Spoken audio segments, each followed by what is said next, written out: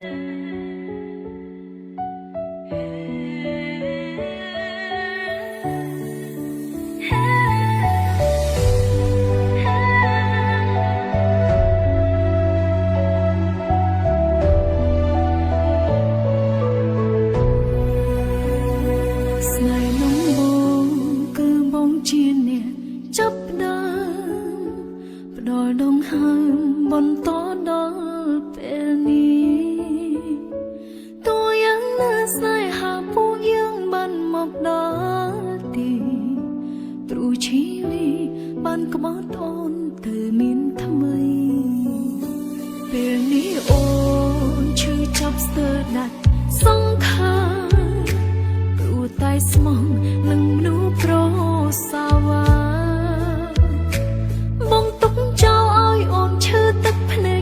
សោកាស្មងយ៉ាងណាក៏ជីវ៉ាមកមិនតែក្បត់មកអ្នកក្បត់ខ្ញុំសោមិនដេចមកចោលខ្ញុំសោមកខ្លាចជាសង្សារមិនដេចប្រឹងស្រវឹងតាមចាប់ខ្ញុំលេបើមិនដឹងទុកមុនមិនឲ្យមានថ្ងៃនេះមិនឲ្យមានស្នាមព្រះព្រោះតែប្រក្បត់ដូចជាខ្ញុំសោបើជាដើរទូកំសត់តែស្មោះរួចចូលចាប់បាយជួបឈ្មោះក្បត់ទាំងមិនដឹងខ្លួនបងតែងដើរប្រាប់គេអបយូរធ្លាក់លើអូ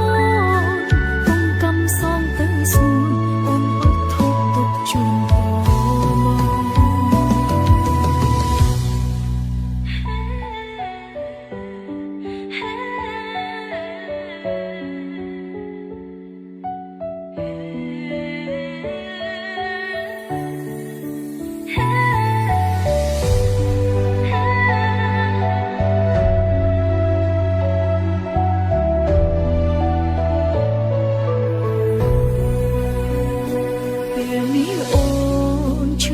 ស្ទើរដាច់សង្ខារព្រោះតែស្មោះនឹងមនុស្សប្រសាវាបងទុកចោលឲ្យអូនឈឺទឹកភ្នែកដេកសោកាស្មងយ៉ាងណាក៏ជីវ៉ាមកនឹងតែក្បត់មកអ្នកក្បត់ខ្ញុំសោមិនដេចមកចោលខ្ញុំសោមកខ្លាចជាសង្សារមិនដេចប្រឹងស្រវឹងចាប់ខ្ញុំលេបើមិនដឹងទុកមុនមិនឲ្យមានថ្ងៃនេះ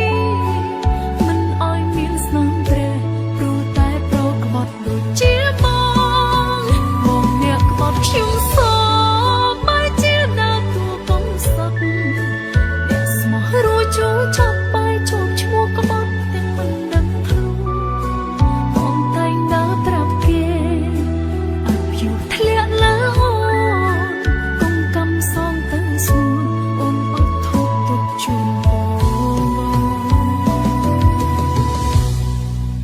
បងអ្នកក្បត់ខ្ញុំសោមិនដេចមកចោតខ្ញុំសោមុនខ្លាចជាសង្សារមិនដេចប្រឹងស្រវឹងតាមចាប់ខ្ញុំលេបើមិនដឹងទុកមុនមិនឲ្យមានថ្ងៃនេះ